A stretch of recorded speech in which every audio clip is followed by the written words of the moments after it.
Doctor Yunus একজন Nobel laureate, আন্তর্জাতিক মানের মানুষ। উনি এখন আমাদের রাষ্ট্রকে চালাচ্ছেন।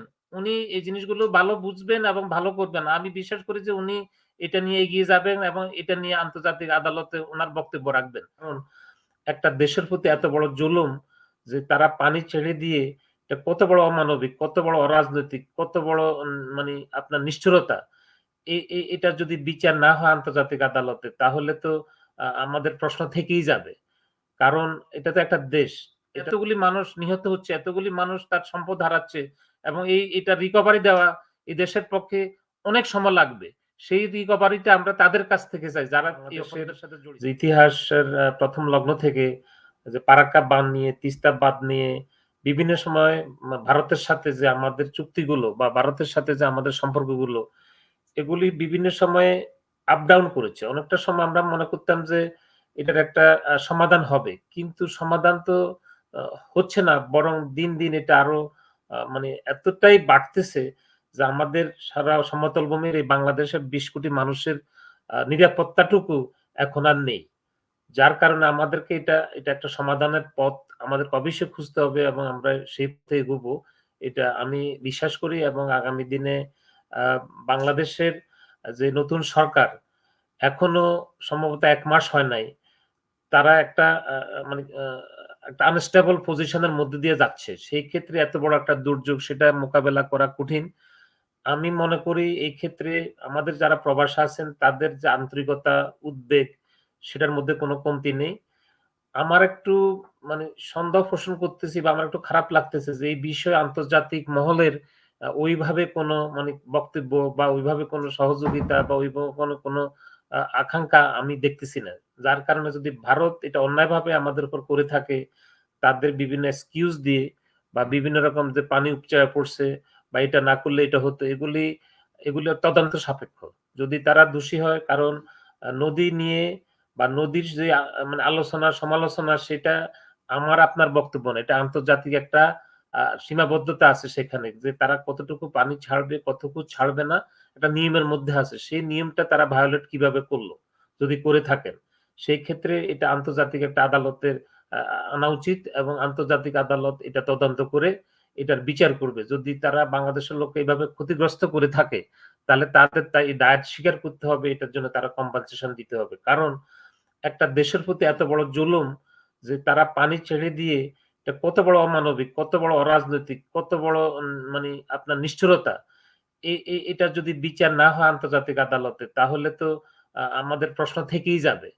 কারণ এটা তো একটা দেশ। এটা তো অন্যদের সাথে আজকে আমাদের নেইবারিং কান্ট্রি এখানে is is I don't know how I can explain যে একজন রাজনৈতিক ব্যক্তি বা রাজনৈতিক সচেতন মহল বা দেশের রাষ্ট্র কাঠামো কিভাবে এরকম একটা কার্যকলাপ করতে পারে। তারা উইথআউট নোটিসে এভাবে পানি ছেড়ে দিয়ে এতগুলি মানুষকে হত্যা করা বা এতগুলি মানুষ নির্মমভাবে আপনার মানে বাড়িঘর ছেড়ে পালানোর পর্যন্ত অথবা ত্যাগ করার জন্য সময় পর্যন্ত তারা পায় নাই। এইটুকুর জন্য আমি মনে করি যে বাংলাদেশের বিগত সরকার নানা রকম দুর্বল কথা হয়তো বলেছেন বা যেগুলি করছেন সেগুলি কতটা উনারা স্ট্রং কি করছেন সেটা নিয়ে তো প্রশ্ন থেকেই যায়। আমি আশা করি যে আগামী দিনে যে সরকার আসবেন বা সরকার আছেন, তারা এই দিনে একটা স্থায়ী সমাধানের দিকে এগোবেন। আমরা একটা বাঁধ দিয়ে ওই বাঁধকে আবার প্রতিহত করব বা আমরা তাদের সাথে আমাদের সম্পর্কটা চিরস্থায়ীভাবে খারাপ করব, সেটা আমি ওইভাবে দেখি না। কারণ তাহলে তো আমাদের দীর্ঘস্থায়ী একটা শত্রুতার জায়গা দাঁড়াবে। আমরা আসলে এটাকে বন্ধু হিসাবে রাখতে চাই। কিন্তু সেটার মধ্যে থাকবে নিয়ম, সেটার মধ্যে থাকবে কানুন, সেটার মধ্যে থাকবে বন্ধুত্বর যে যা থাকা দরকার সেটাই থাকতে হবে। কারণ বাংলাদেশ একটা ছোট্ট আ দেশ এবং ২০ কোটি জনগণের দেশ। তারা ভালো থাকতে চায়, তারা ভালো খেতে চায়, ভালো ঘুমাতে চায়। তারা তো কারো কাছে কোনো অন্যায় করতেছে না। সেই দাবিটুকু তারা আন্তর্জাতিকভাবে করতে পারে, নেইবারিং কান্ট্রির কাছেও করতে পারে। কিন্তু তারা যদি নিয়ম কানুনের উপেক্ষা করে বারবার আমাদেরকে আঘাত করে, বারবার আমাদেরকে মানে আপনার দুর্যোগের মধ্যে ফেলে, সেটা কোনো নিয়মের মধ্যেই থাকে না। কারণ কিন্তু ভারতের চিন্তা মিলন করা ভাই, উচিত। আমি এখানে একটা প্রশ্ন আপনার কাছে রাখতে চাচ্ছি যে আপনার কি মনে হয় যে ভারত রাষ্ট্র হিসেবে বাংলাদেশের সাথে বন্ধুত্বপূর্ণ সম্পর্ক রাখার মতো পরিস্থিতি বা তারা চায় যে বাংলাদেশের সাথে তারা বন্ধুত্বমূলক সম্পর্ক থাকুক, এটা ভারত তারা চায় আপনি মনে করেন? তারা বন্ধুত্ব চায় কিনা সেটা তাদের উপর নির্ভর করে। বাংলাদেশের এখন ব্যাপক জনগোষ্ঠী ভারত বিরোধী। আমি গত কয়েক মাসে যেটা লক্ষ্য করলাম। তন্মধ্যে যে সামান্য লোকগুলি তারা হয়তো মনে করত তাদের বন্ধু বা তাদের সাথে সহমর্মিতা সহযোগিতা করে। তো এই যে পানি যুদ্ধ এখানে তো আর আওয়ামী লীগ বিএনপি নাই। এখানে হিন্দু মুসলিম নাই। এই পানি তো সর্বক্ষেত্রে সব জায়গায় প্রবাহিত হইতেছে। তো সেক্ষেত্রে এই যে একটা সেন্টিমেন্ট গ্রো হইলো এই মানুষের কাছে ভারত বিরোধী, এটা তাদের জন্য ভালো না। কোনোভাবেই তাদের জন্য ভালো না। এবং তারা তো একটা রাষ্ট্র। তাদেরকে বুঝতে হবে যে আমাদের শান্তিতে থাকার জন্য আমাদেরও কিছুটা ছাড় দিতে হবে। সেই ছাড়টুকু তারা যদি না দিয়ে বারবার আমাদেরকে মানে এতটা পরিস্থিতির মুখামুখি করে, তাহলে আমরা বন্ধুত্ব কিভাবে রাখবো? আসলে এখানে বন্ধু বলতে আমাদের ২ বন্ধুর বন্ধুত্ব না, ছেলে-মেয়ের বন্ধুত্ব না। এটা হলো রাষ্ট্রীয় বন্ধুত্ব, নিয়মের বন্ধুত্ব। আন্তর্জাতিক আইনের বন্ধুত্ব। সেখানে এই বন্ধুত্বটা আসলে আমরা যেভাবে মিন করি বিষয়টা ঐরকম না। বন্ধুত্বটা হলো আমাদের সম্পর্কটা এমন এক জায়গায় থাকবে যেখানে আমরা বিনিময় করতে পারি। অর্থ বিনিময় করতে পারি, সম্পদ বিনিময় করতে পারি, টেকনোলজি বিনিময় করতে পারি। বিভিন্ন বিষয় আমাদের তাদের সাথে সম্পর্ক তো আমরা তো চাইতেছি সম্পর্কটা রাখতে। কিন্তু সেই সম্পর্কটা যেই নিয়মের মধ্যে সেটার মধ্যে তো আমাদেরকে রাখতে হবে। এর বাহিরে গেলে তো বন্ধুত্ব থাকে না। বন্ধুত্ব মানে আমি এখানে অফিসিয়ালি যে নিয়ম কানুন আছে সেটার বন্ধুত্বের কথা বলতেছি।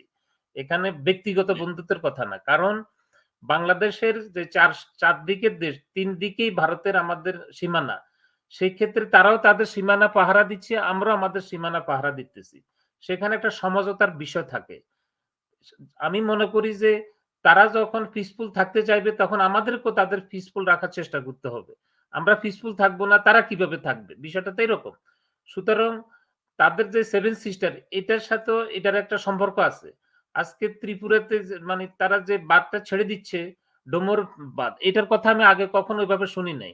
এখন ওই বাঁধটা ছেড়ে দিয়েছে তারা বলছে পানি উপচে পড়ছে। এটা কোনো এক্সকিউজ না। উপচায় পড়লেও তারা জানাবে অন্তত ১ সপ্তাহ আগে যে এখানে আমাদের এই ঘটনা ঘটছে যেটা গোবিন্দ দাদা এক্সপ্লেইন করছে।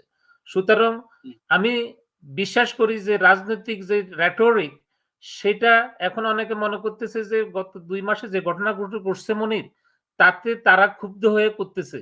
আসলে তাদের সম্পর্কটা বন্ধুত্ব তো আওয়ামী লীগের সাথে না। তাদের বন্ধুত্ব বিএনপির সাথে না। তাদের বন্ধুত্ব হইতে হবে জনগণের সাথে এবং রাষ্ট্রের সাথে। সেই জায়গাটুকু আইডেন্টিফাই করতে পারলেই আমাদের এটুকু সমাধান হবে। কারণ রাষ্ট্রের সাথে আপনার বন্ধুত্ব করতে হবে। কোন ব্যক্তির সাথে না, কোন দলের সাথে না। এবং সেটা যদি তারা করে থাকে, ভারত কিন্তু একটা গণতান্ত্রিক দেশ। তাদের ইতিহাস কিন্তু অনেক সমৃদ্ধ। তারা যদি সেটাকে রাজনৈতিকভাবে না দেখে আমাদের এই নিরীহ সাধারণ মানুষের উপর এই পানির যুদ্ধটা লাগিয়ে দিয়ে অন্যায় করে থাকে, সেটার জন্য তাদের আন্তর্জাতিক আদালতে জবাবদিহি করতে হবে এবং সে দেশের জনগণের কাছেও তাদের জবাবদিহিতা করতে হবে এবং আমাদের মানুষের কাছেও জবাবদিহিতা করতে হবে। আজকে তারা বিজেপি ক্ষমতা আছে আংশিকভাবে আপনার সমঝোতা করে। একদিন বিজেপি ক্ষমতায় থাকবে না। সেই কথাটাও কিন্তু মাঠে আসবে। দাদা ভালো করে এক্সপ্লেইন করছেন যে এটা তো বন্ধুত্ব তো আমাদের ব্যক্তিগত পর্যায়ে নয়। আমি বারবার বলতেছি। এটা একটা রাষ্ট্রীয় বন্ধুত্ব, রাষ্ট্রীয় নিয়মের ভিতরে বন্ধুত্ব। সেই জায়গাটুকু আমাদের নতজানু কিনা আমি জানি না। কিন্তু এই সমস্যাটা জি। আমাদের দীর্ঘদিনের।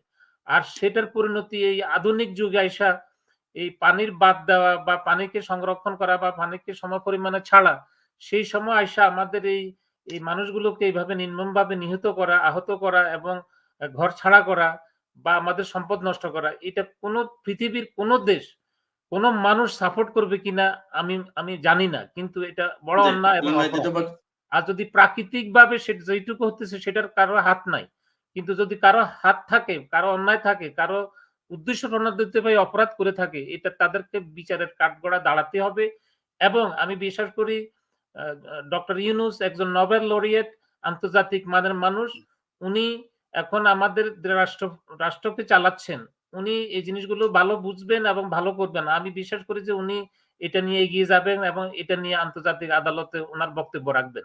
তখনই কার কি দোষ এবং কে কিভাবে কি ষড়যন্ত্র করতেছে এটা এটার বিচার হবে এবং বিচারটা হইতেই হবে। কারণ এটা মানা যায় না। একটা দেশের এত প্রত্যন্ত অঞ্চলের এতগুলি মানুষ নিহত হচ্ছে, এতগুলি মানুষ তার সম্পদ হারাচ্ছে এবং এটা রিকভারি দেওয়া এই দেশের পক্ষে অনেক সময় লাগবে। সেই রিকভারিটা আমরা তাদের কাছ থেকে চাই যারা এই অপরাধের সাথে জড়িত।